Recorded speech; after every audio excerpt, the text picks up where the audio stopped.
Reese, we have not looked at one of these in a bit. This is the Master Edition of the Handbook from the 90s. I have 2 copies of this one as well. Now we get to regale ourselves by seeing what characters are in issue 27, and then I'll get out my collection so far, and see what we can add to teams and whatnot. And then after that, you get to hear my rubbish at the end.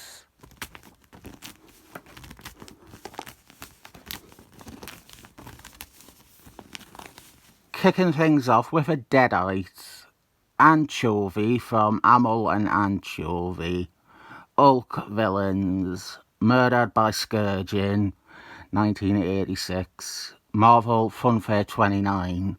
The all splash page Jason Byrne Hulk story. We do get his partner Amel in another one. It's not like left winger and right winger, where we never get the other half of the pair. From the Serpent League of America, Aspen. One of the hot ones, isn't she? Today's big question. Which of the Serpent League of America would you most like to shag? I expect plenty of Rachel Diamonds in the comments. Some Aspens, some Samantha Mambas.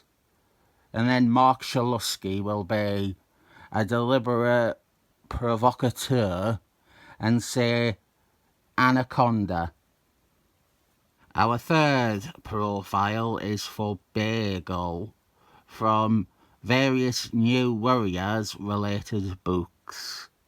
Created by Fabio Nicieza, first appeared in Daredevil 257. Let's double check that. 258th. Off by 1, as always. Beta Ray Cyrus. Sometimes in these videos I get a profile for a relatively important character like this and realise I have absolutely nothing to really say about them. Here is his reverse. I show these for the characters I deem worthy, and Beta Ray Cyrus is definitely worthy. He was worthy enough to lift Thor's magic hammer. I have bemoaned this before. It frustrates me that in this series we get so many dead characters, long dead characters as well, and prominent living ones were never covered. I get that they were saving some and spreading them out, and then when it ended they didn't have room for all the major ones they had held back.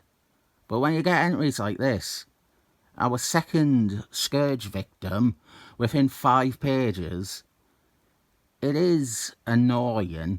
Death Clock, the 90s version, the third version if the numbering is meant to be believed. Both the original Death Clock and the 90s version get character profiles in this series, as does the second one, but in a different identity. Devo, I say whip it good. Fantastic Force villain from the Tom Falcon days. He created a bunch of bad guys like this that nobody else ever really touched after. Although, I am sure this guy was in Annie All Nation somewhere. Cosmic Boy from the Legion of Superheroes. I don't remember how many of these we've got. I cannot remember any Legionnaires that we already have. He might be the first one we have gotten. No others stick out in my mind, but that is the way of those characters. Other than Mon-El, they are all incredibly forgettable DC knockoffs. Now we're talking Killer Fool. And this is a profile where I have some insight to provide you. This was originally going to be a profile for the version from the 90s series, the Steve Gerbil series, the one that dresses like the Gimp from Pulp Fiction. That is how the artwork was done. That version of Kill a Fool. Then we just got this instead.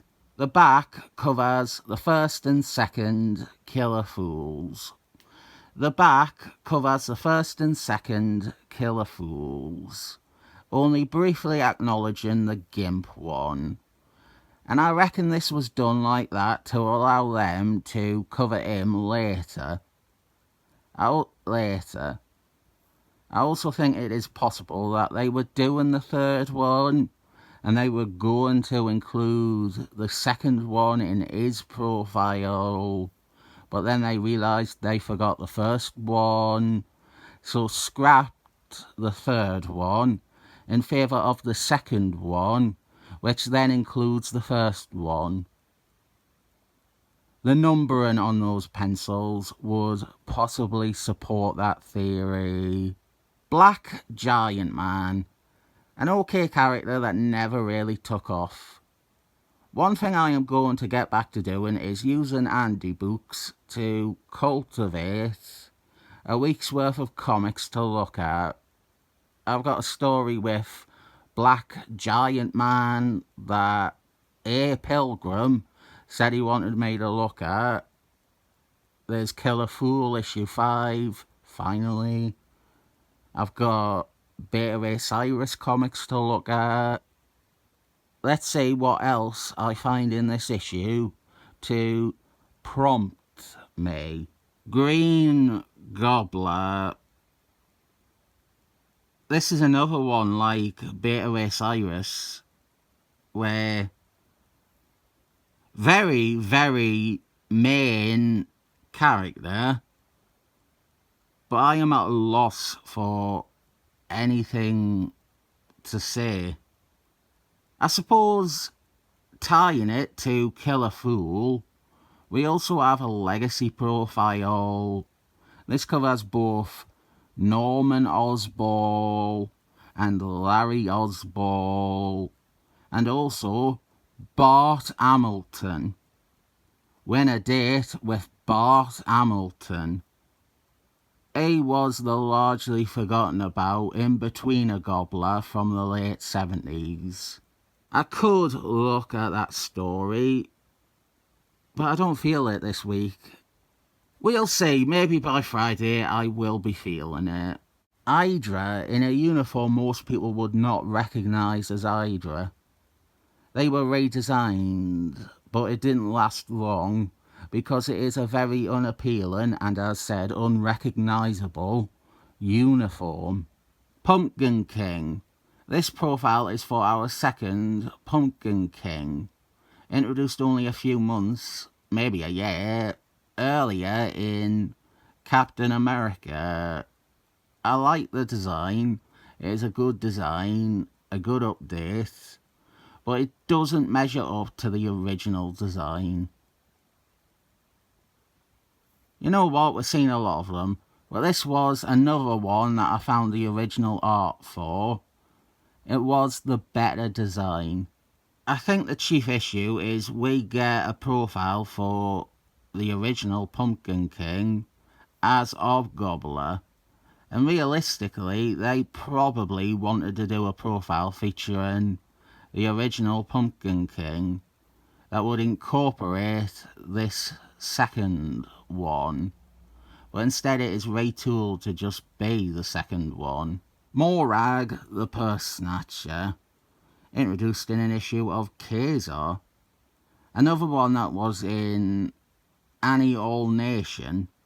I think he was in the sequel to Annie All Nation Conquest, and I think he died in that. The Paraders, featuring some women I would love to have it off with. Nothing I fancy more than mean bitches. Miss Magnet, Gone Evil, Vertical, and Archlight. I would happily rattle any of them all week long. Fargus the Jester, a West Coast Avengers villain. I like this character. I think he has a wonderfully Bronze Age design for a character created in 1986. It is very Spider-Man team-up or Marvel 2-for-1, like when they would have Thing team up with Doctor Strange. It is the exact sort of villain that they would be fighting. I wish more writers had maybe stuck at it with him. I think as an Avengers villain, he is a bit mid, but I can see him functioning terrifically as a Doctor Strange one, or even the Defenders. The Needle from Spider-Girl issue 9. I might be the only one who really feels this way, but why oh why did they have to beef the Needle up? Part of the visual appeal of this creepy alleyway stalker was that he was slender and feeble, and his origin required that, but whenever he reappeared, he was getting chunkier and chunkier. There, that is from his first appearance. That's from Spider-Girl 9. Carmine Falcone artwork. Look at the state of him. He should be like that. And then look at all that musculature on him here. I also find him being on neat shifts, a bit like Marky Mark J was just drawn from his own canon.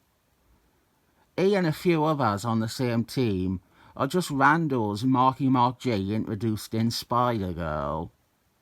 There's nothing about the Needle or the Needle's original story that supports or suggests he would join a team of superpowered criminals in LA.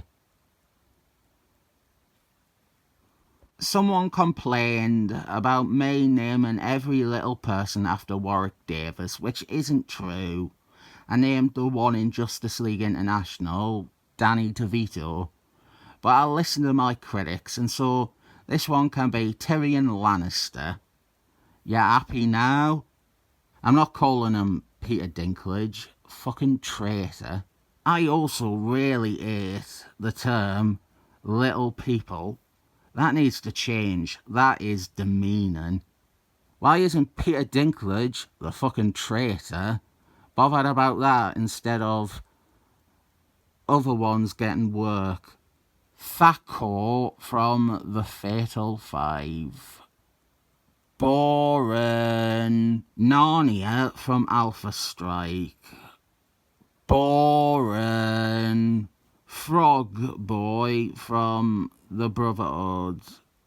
Boring. Red Wing. Also boring. But notably one of 4 civilians who get entries in this series.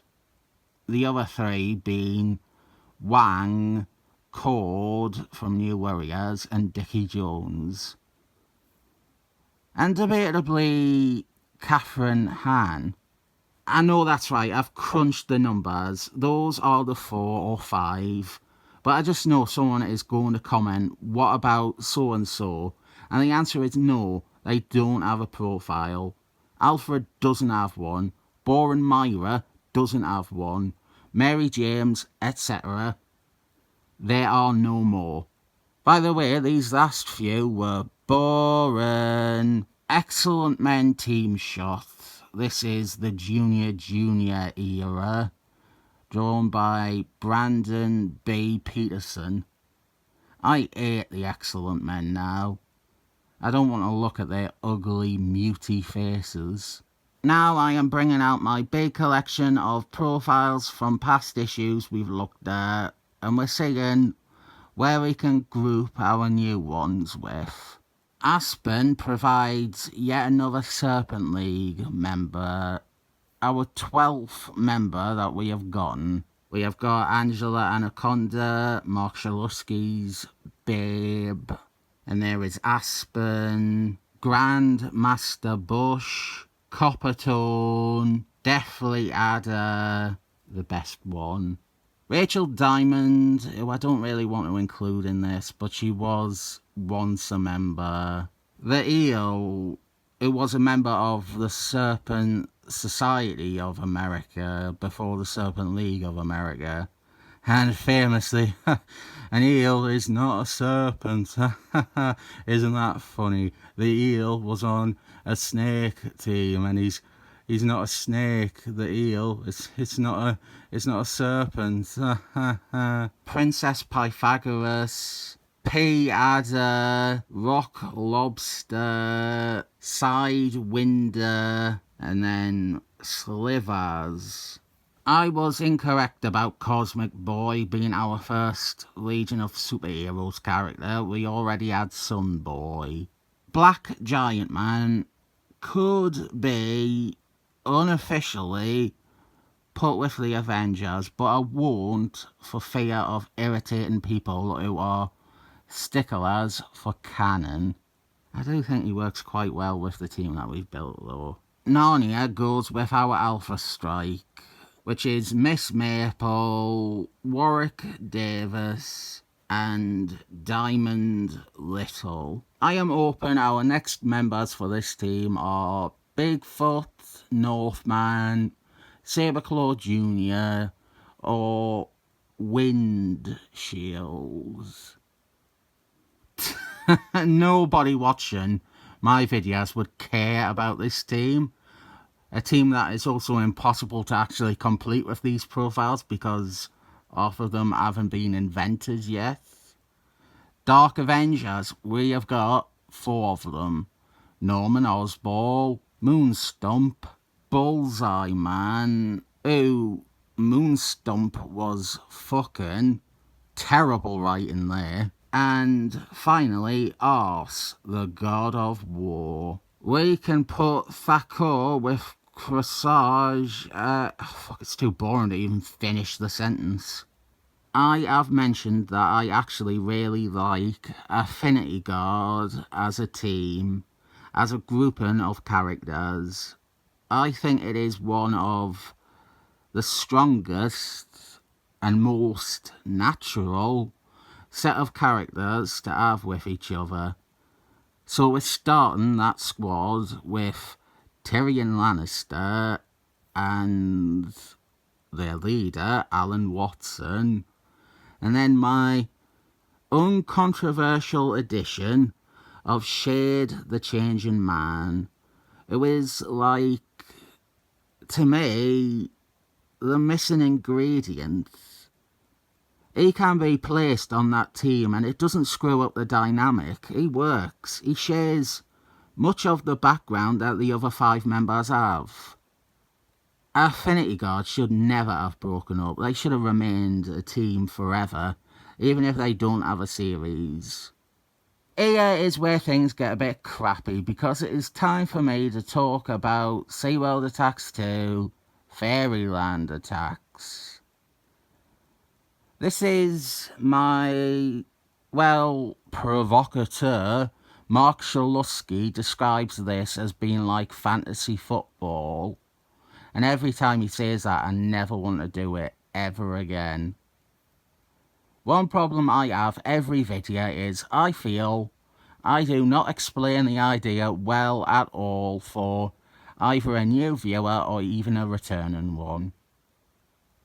I don't think I have to bother this time because Beta Ray Cyrus is the only character in this issue that is most definitely appearing in Fairyland Attacks. He is allied with Thor and Fairyland. I do want to think of a character arc for him to have, but the thing is that all the actual Beta Ray Cyrus story arcs have been done. So I need to think of a new angle, but all I can really think of is I would like to do something that shows that Fairyland have well and truly adopted Beta Ray Cyrus as one of their own. Like, maybe he channels the Odin Force, the Anthony Hopkins Force. Hydra, I nearly missed them because the profile looks nothing like them. I have no idea whatsoever, but the Hydra is a snake. I want to try and use everything snake themed. Madam Hydra's is absolutely in the story, but I'm not sure how to implement Hydra in any substantial or important way. So that was issue 27, and now let's do it all over again with my second copy. This one felt more like an addendum. We didn't have all that many central characters in this. Death Clock, obviously, Beta Ray Cyrus. Those two are basically as big as it gets. Green Gobbler as well. He's probably the biggest name in here. It's not bad that there were issues like this, but then I think about why the series eventually ended, and I would imagine an issue where Green Gobbler and Death Clock are the big draws is a good example. I'll give this edition a 7 thumbs up.